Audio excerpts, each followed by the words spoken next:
Welcome to the Writing for Change podcast. I'm author Nancy Flinchbaugh, and today I'm interviewing author Libby Peyton, who also writes for change. She writes to help change perceptions of mental health disorders. Today we are talking about her recently released book, The Thin Ice of Reality. Libby Peyton, which I want to mention this is her pen name, is a writer and mental health advocate. In addition to writing and her volunteer work as a mental health advocate, she enjoys reading, hiking, photography, gardening, and politics. Her memoir, The Thin Ice of Reality, covers her journey with schizophrenia. Now in recovery, she hopes to educate others about her experience to help them navigate the challenges of mental illness. Please join me in welcoming Libby Peyton. Well, hello.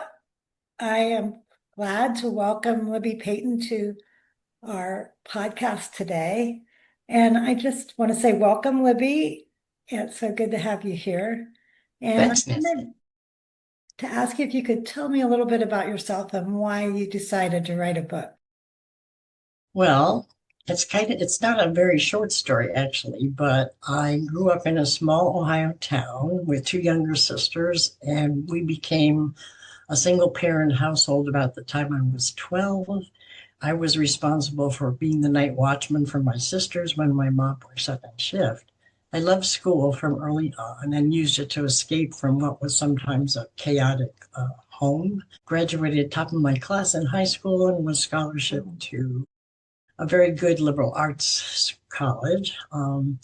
The highlight of that, well, I was kind of a grind in college, but I got to go to Japan my junior year, and that was a very formative experience. I've studied Japanese now through the centuries after that. So um, I went home, I finished, I graduated with honors.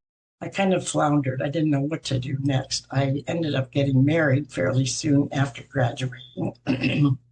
And I took my then husband to Japan for 2.5 years to study English. Excuse me.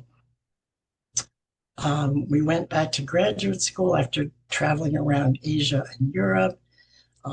Went to a major Midwestern university, and I was studying sociology and got pretty far along. Finished my master's and what I needed to do for my dissertation. But when it came to the dissertation, I was stuck. I floundered. I could not decide what I wanted to do. And that was indicative of a larger problem, the beginning of my mental illness. So I had to get a job after I got divorced because I couldn't support myself on my fellowship. Mm-hmm. And the stress of the job, stress of not figuring out my dissertation, the divorce, and sexual harassment from my boss all contributed to the stress that I think led to my development of the schizophrenia, the stress of it. So I wandered around in a psychological and economic financial wilderness for 3 or 4 years. And then I decided I felt I was suicidal and needed to be in the hospital. So I took myself to the university hospital. That's where I received the diagnosis of schizophrenia, which was terrifying to me. I thought that was a death sentence. People didn't recover from that. It was very scary, frightening. But after the hospitalization, I was a little bit better. I wasn't so paranoid and I didn't have so many delusions. I was retrained so that I could support myself as a secretary and later administrative assistant.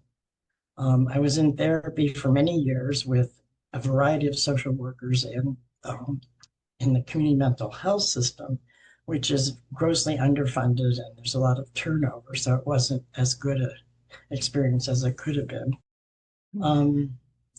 My longtime psychiatrist retired, and when that happened, I was given a male this time, and he decided I had bipolar disorder, which was a real mistake. I don't know where he got that, but he treated me for that, and it led to a second crash. I lost my memory. I couldn't work.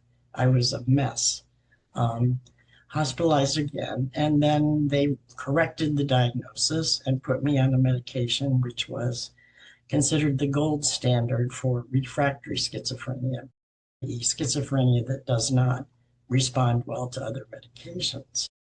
So I was on that medication for 20 years, basically. I worked through part of that. My job got taken out from under me. I couldn't organize myself to get another job. So it was a tough time.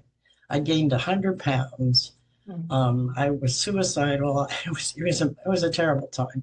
And this medication did not do its job, which is too bad. So I was dependent at that time on my mom. I would call her every day and say, Mom, what can I cook for dinner? I don't know what to do. I had to ask her all kinds of little things about how to run my life. It was really hard on her, I'm sure. Yeah. And then she became demented and was unable to help me out. I had to help her a little bit, even though she lived 3 hours away. She died not too long after that, and my sisters and I decided that I needed to move to be near my sister Anne in the mid-Atlantic. Well, Anne is a terrific person, and she helped me just incredibly much. I can't even begin to tell you about that. But having moved, I had to uproot myself, start life over with knowing just one person, well, my sister and my brother-in-law, and it was tough. Eventually, though, I got a good psychiatric nurse practitioner who looked at me and said, "You look like a zombie. We need to do something about your medication." I was just blank. So we experimented. She was willing to do that. We tried 3 or 4 different meds. One made me logy, one made me restless, one kept me up nights. I would sleep 2 hours, which is unsustainable. But then we found the one I'm taking now, which wasn't even invented till 2016. So with good medication and good therapy, I can't stress that enough, and family support, I'm doing well now. So that's, my life has turned around. So when when I think about this big experience, I thought I have a new life, new friends, a new outlook. I need a new project. So, excuse me. I looked back over my life. I had done journaling for years. I thought, oh, you have a story to tell here. And I used the journals to undergird the writing of the book. There were lots, I ran across in the years that I was in the university town, people who thought things like schizophrenia is a Dr. Jekyll, Mr. Hyde kind of split personality, that old idea that is not at all accurate. Some people thought people with schizophrenia are violent, which is also not true. I was told I didn't look like I had schizophrenia about 2 years ago. And I thought, there is no look of schizophrenia. People have no look. So another friend reacted when I told him I had schizophrenia with disgust. He was like, he could not handle it. So I thought, I have a compelling story to tell. There are myths to dispel. I wanted to humanize this illness and trace it over the course of years to show. You chose the title, The Thin Ice of Reality. What were you saying there? Well, when I went through all my journals, and years of journals, that jumped out at me. I skate on the thin ice of reality, and it reflected the fact that I felt for years as though I were standing on a thin veneer of reality, and could fall through at any time into deeper psychosis. So the picture on the cover of the book is a good illustration of that. I'm walking on a river about to crack, a frozen river about to crack, with a little flashlight trying to find my way. Yeah, that's a great image. I understand that. Yeah. Yeah. Okay, so your book, as you said, tells the unfolding story of your journey with schizophrenia. And once you were properly diagnosed, it took a long time to find the right treatments, and maybe some of the treatments weren't even available. You said 2016, the one that you were taking that was the most helpful. So it took a long time. And there you were, a brilliant scholar. You had such a wonderful academic, future. And there they were, the medical experts, and yet your symptoms and your experiences continued to make your life very difficult for a very long time. So is that common for people that are suffering from mental illnesses? Well, it's hard for me to speak to all people who suffer from mental illnesses. I can tell you my case, yes, it took forever to get relief, years of suffering. But there have been changes in the fields of psychiatry, psychopharmacology, and therapy since 1982 when I was first hospitalized. And I didn't benefit from many of those changes until relatively recently. And I hope that people coming along now will be better served. But I was placed in the community mental health center, community mental health system, which I said is woefully underfunded and is not even in existence in some states. Frequent turnover of staff. They were geared toward maintenance, never recovery. They did help me, get over the worst ravages of the paranoia, the megalomania, all that stuff. I'll talk about that later. But I can't say that decades-long struggle is typical, but I do think the isolation of people with mental illness is common. It's hard to know what others experience because we don't talk about that openly in society. Some struggle mightily, as you know, in and out of hospitals, in prisons, which is the largest psychiatric facilities we have now, prisons. It's terrible. They're on the streets or dead by their own hands. All of this speaks to the inadequacy of the system for dealing with mental health. In my case, I was fortunate because I had insurance through my job. I had social, emotional, and financial help from my family. I wasn't medicated to the point of insensibility, so I was able to work. I looked for information on how people with mental illnesses, how long it takes to get therapy. And I did find an old study which said more than a decade for many people, which is just unconscionable. And then even after people make contact, there's often a period of limbo because psychiatry is experimental. One has to, even if you know vaguely, broadly that bipolar disorder can be treated with this and schizophrenia can be treated with that, people are often have combined mental illnesses, and psychiatrists have to experiment with the available medications to find what works and what the proper dosages are. So the period of limbo can be substantial and in some ways is never ending because we are all coping with the stresses of life as we go through this process. Yeah. Thank you for that. Well, I noticed in your book that you were very reluctant to share your symptoms with people. Maybe you're worried about how they were going to react. And you also talked about your own self-stigma. And could you talk about that and how it impacted your life? Be glad to. In the early days when I was really sick, I was running for president, right? President of the United States. And people went along with that for a little while, thought it was fun, but then they realized there's something wrong here. And they tried to tell me that, but I could not take it in. It was a delusion or megalomania that I could not take in. You really honestly thought you were going to be running for president. I did, yeah. And then I became paranoid, which meant that I couldn't share what I was feeling because I was afraid of my family, the government, the boss that sexually harassed me. I thought he was going to come and kill me. I was just terrified. I would be afraid to go into my house. It was a mess. The wiretapping, you were afraid for a long time maybe that somebody was tapping your phone and things. Yes. I know it sounds crazy, but it was. So it happens. It does reality too. So yeah. That's true. But when I went into the hospital and received the diagnosis of schizophrenia, the doctor said, "Don't tell people about this. Just tell your immediate family," which maybe at the time was good advice, but it made me feel there was something shameful about schizophrenia, something one would whisper about, not talk about openly. And I took it as kind of a death sentence to begin with, and then not to be able to talk about it was a further burden. I remembered my child days, somebody would go like this, somebody's crazy, gotta watch out for them or stay away. It was a warning. Yeah.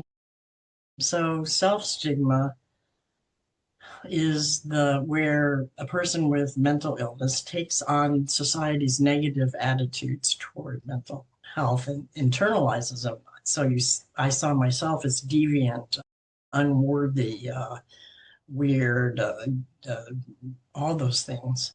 And that persisted for a long time.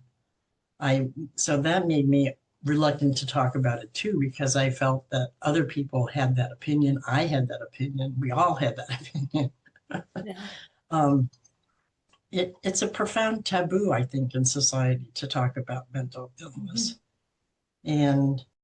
And after I moved and I got to working with that good psychiatric nurse practitioner, she told me that young people talk about schizophrenia very openly, which astounded me. I thought, oh my goodness, how did they do that? But apparently it is the case. And that made me rethink, maybe I can talk about this too. I met in a wide swim class a good friend, and she told me about problems in her family with mental illness, and that made me feel I could open up to her.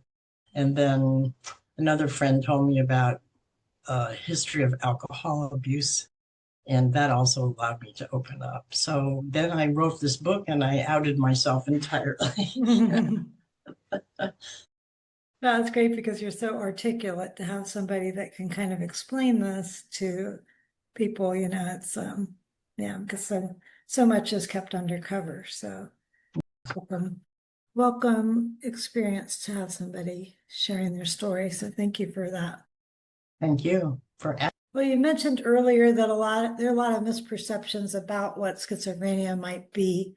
And I learned a lot from reading your book, but I admit I really don't know much about the disease either. So could you just explain, how you would describe schizophrenia to somebody like me who's not real familiar with it?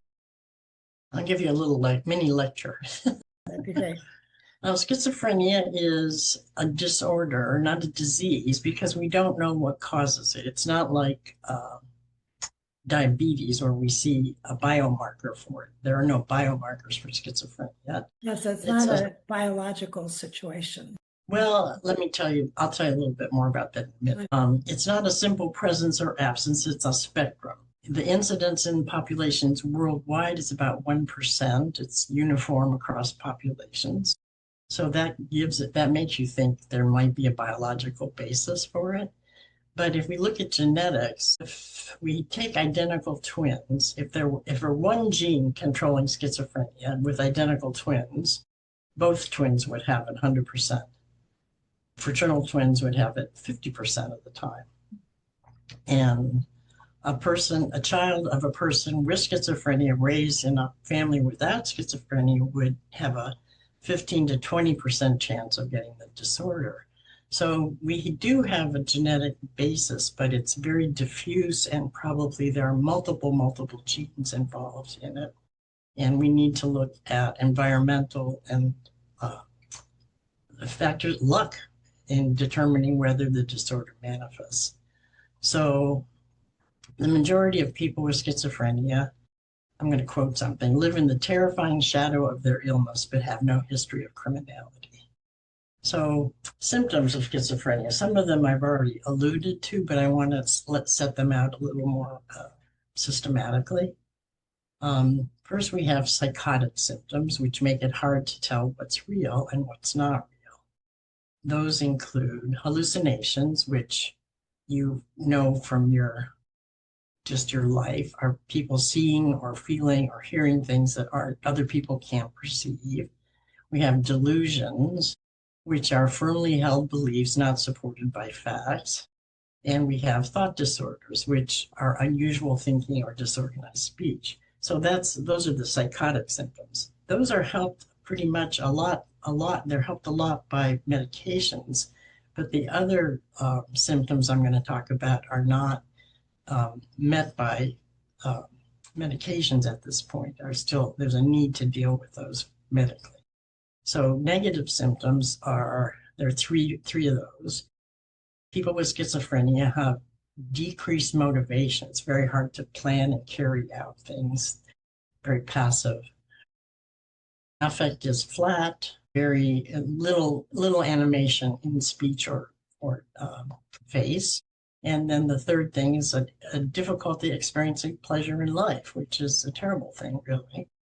And the last category are cognitive symptoms, like thinking symptoms. People have trouble processing information, difficulty focusing, and working memory is poor, i.e. you hear stuff, but you can't remember really quickly to use it. So those are the rough categories. That's just one scheme of how they're organized. I'm sure there are others. But in my experience, before I was treated, I had delusions of grandeur. I thought I was God for a while, which is a terrible delusion to have. I was fearful. I told you I was paranoid about a lot of things.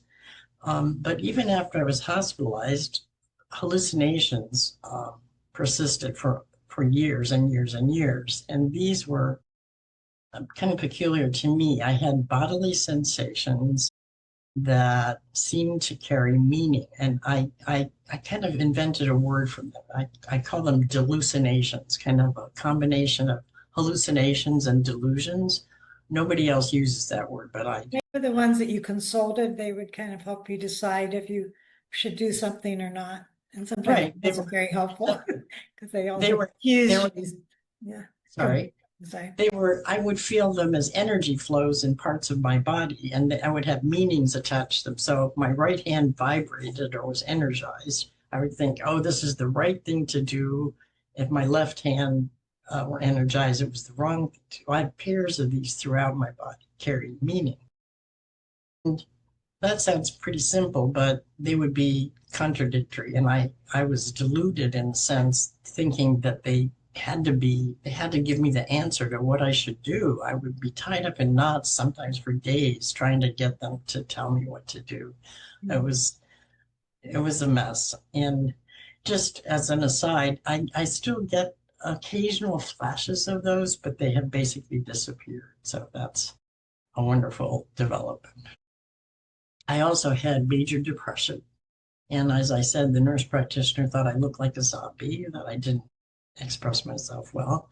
And when I was misdiagnosed, I was told I had Alzheimer's by a neurologist after that experience.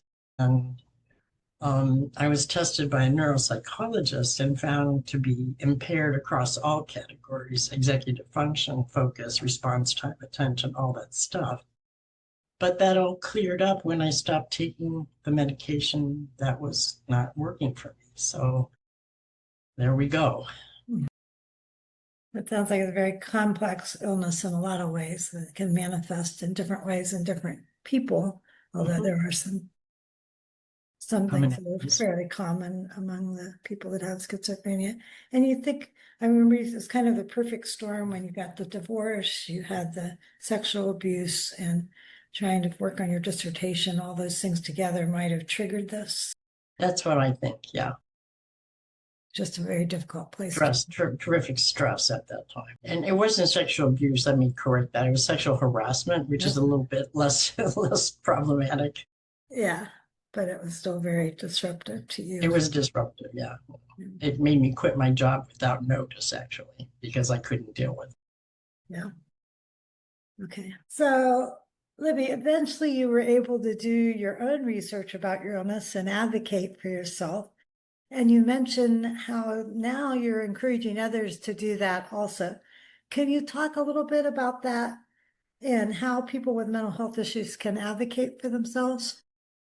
Okay, I'd be glad to. First off, you are the expert on yourself. Everyone is the expert on him or herself or themselves. But don't diagnose yourself. I see that some young people seem to think that they can diagnose themselves, and that's just not in the works. My background in academic social psychology was not particularly helpful in learning about schizophrenia or any mental illnesses, but it did stimulate a certain scientific curiosity in me. My first post-hospitalization psychiatrist was a Freudian, which was not helpful at all.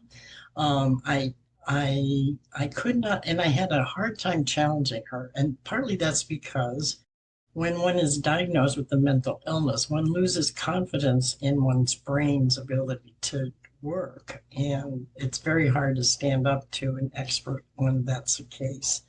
Um, I sometimes heard I worked with a psychologist for 30 odd years, more than that. He's now my friend.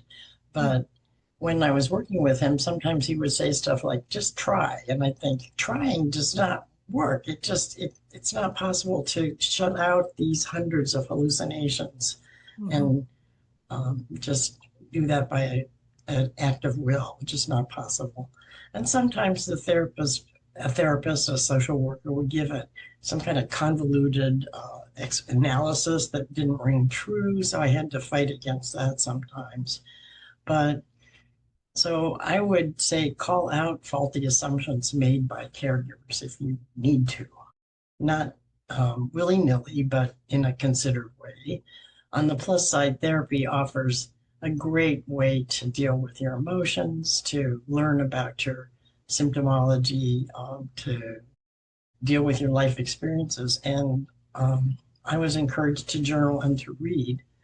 And in the midst of the severe isolation that I experienced, therapy helped normalize my experiences. So therapy, I would say, do it any way you can to advocate for yourself. If you have a psychiatric diagnosis, you need to keep track of your medications, the dosages, changes in them, how you feel.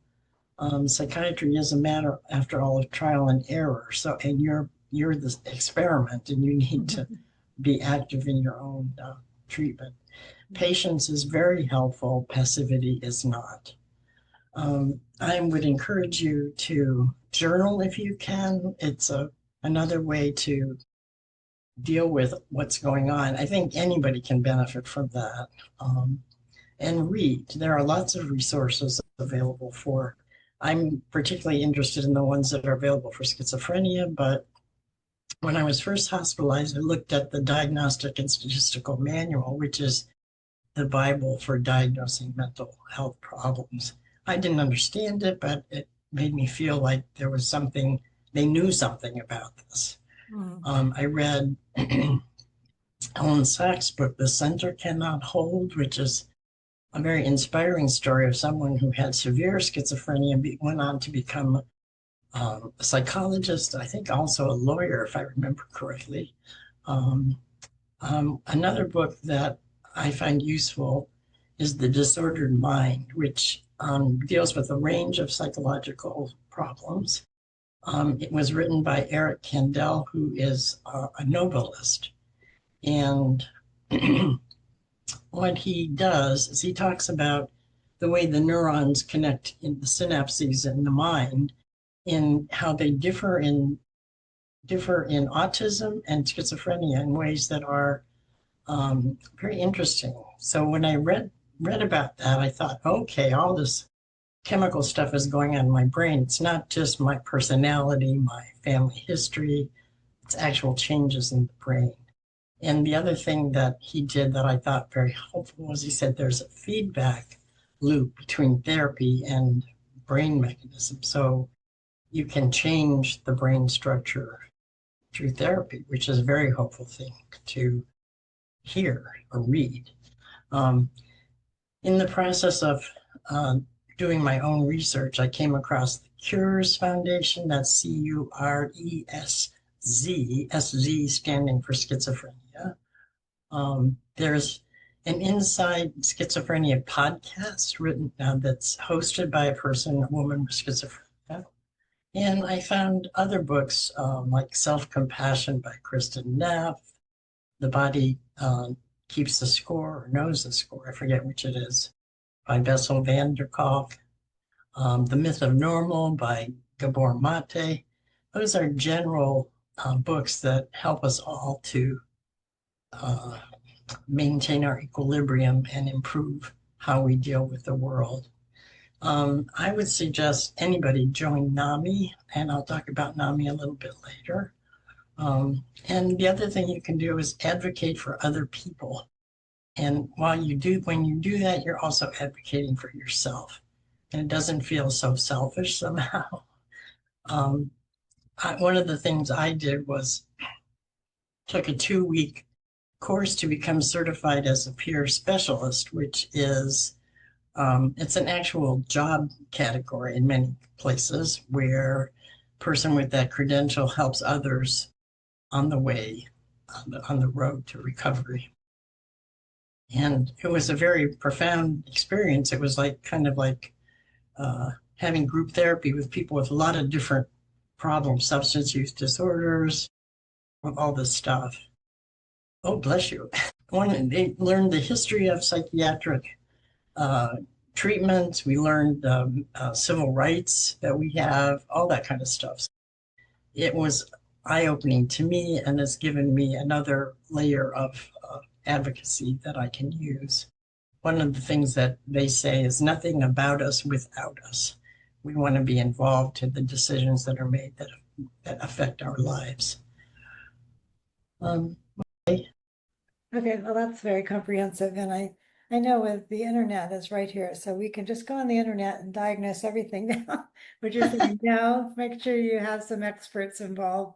But then once you do have some therapists to be involved is really important to be your own advocate and to learn and to read and find out as much as you can and cooperate with your therapist to find how you can make changes and help other people too in that journey. So thank you for sharing this. I think this is very helpful for people and for me too.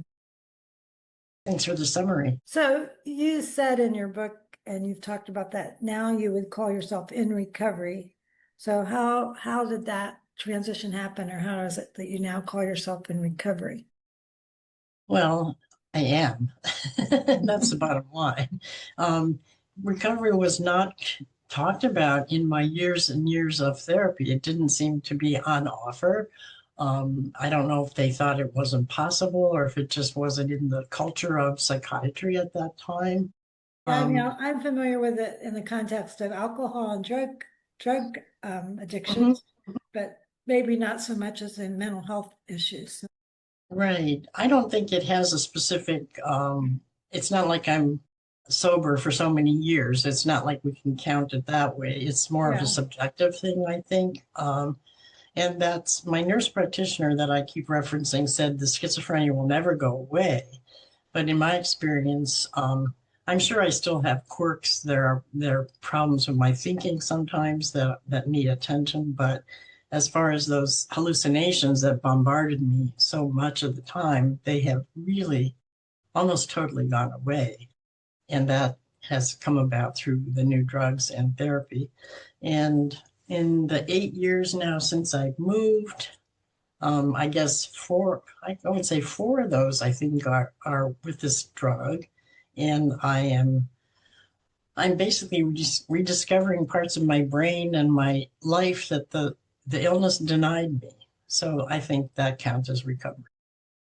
Right. Okay. Well, that's a good explanation. Okay. And you mentioned earlier NAMI, and that's an organization that you're very involved in. Can you talk about that and how that can help people dealing with mental health issues? Yeah, we call it NAMI, not NAMI, but anyway. It's a national alliance, it's a national alliance on mental illness. It's the largest grassroots organization in the country that deals with these issues. It has affiliates in many states and counties, I think probably all over the country, actually. It's got a twofold focus. It focuses on people who have mental health issues. It focuses on families whose loved ones have mental health issues. So it's kind of bifurcated. It offers education, support, and advocacy for access to mental health care, mental health parity, because it's not treated the same by insurance company.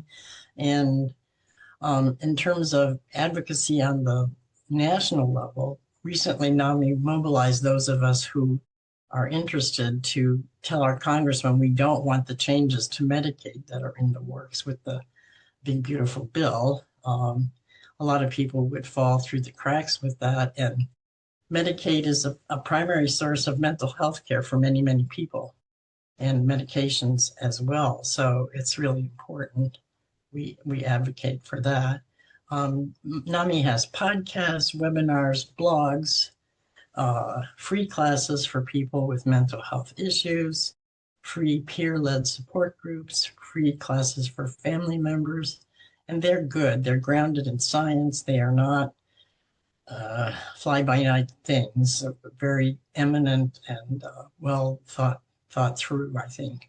And I didn't mention before when I was talking about resources for mental health, to be wary of what you see on the internet, because a lot of it is just pure crap. You need to go to reputable sources like the National Institutes of Mental Health, NAMI, Cures Foundation, that kind of thing for your information. My exposure with NAMI, or my participation in NAMI, came very late. I had heard about it years and years ago, but I never was able to bring myself to say, I have a mental illness. I want to be with other people having this kind of experience. And I think that kind of reticence is not unusual.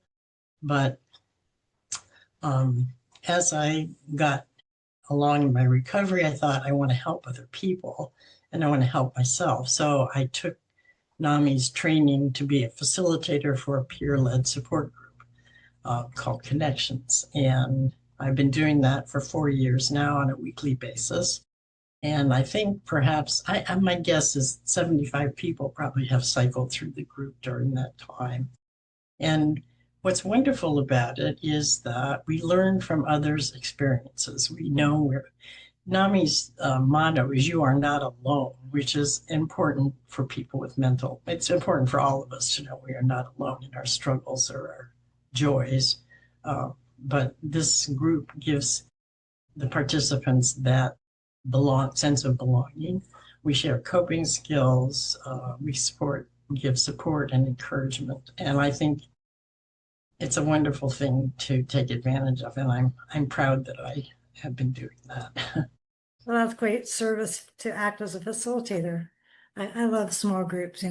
Once I got trained I have a master's in educational counseling and guidance, and I think small groups are my favorite place, and it just can be so helpful to everybody involved. And that's very cool that you're coordinating that for other people to help them navigate what you've experienced.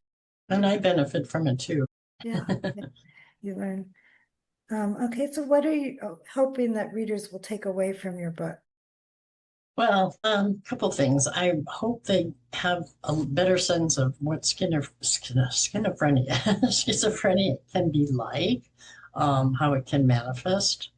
And I'd like them to see that, them to have insight into the often invisible, intense internal fight to survive the betrayal of one's own mind, which is basically what happens when it's fighting to regain control of one's mind. And the everyday fight to survive in the midst of these debilitating symptoms, to work, to maintain a home, to maintain friendships, to learn to love people. It's not easy.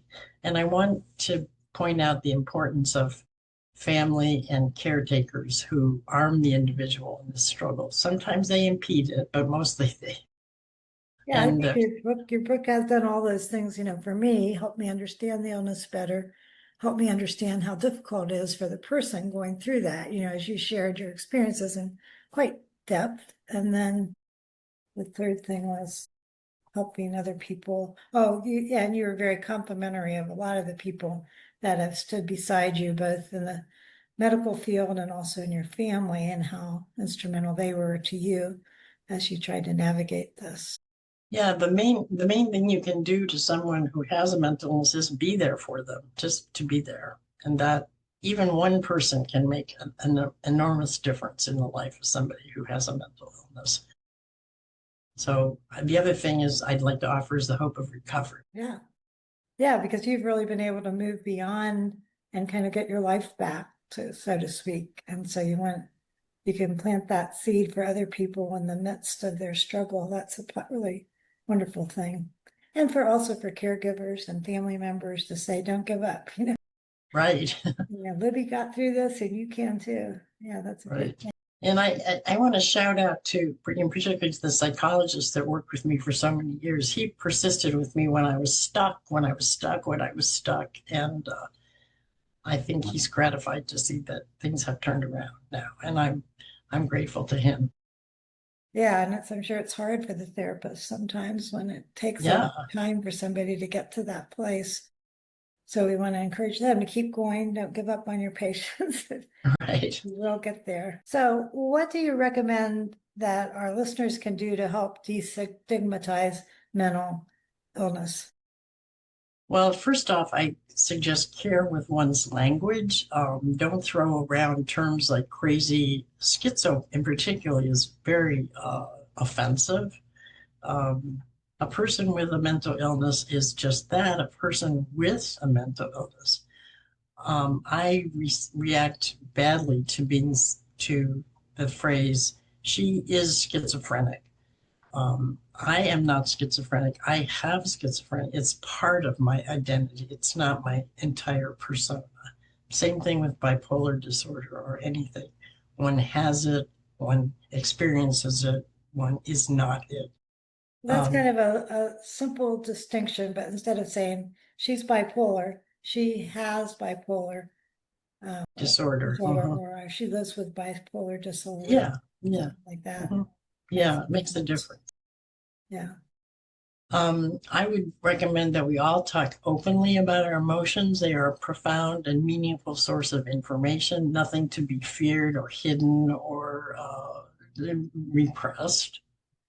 Suspend your judgment when you can, both of yourself and other people, because you have no idea what they're going through, what their situation is. Use your curiosity about your own life and about that of other people. Beware of slanted or inadequate or false media coverage, because it's certainly out there. And if you can, push for mental health parity and care accessibility. Okay, so that's some good advice that we can all listen to and take heart and get involved with you as an advocate, as a mental health advocate. Is there anything else you'd like to add?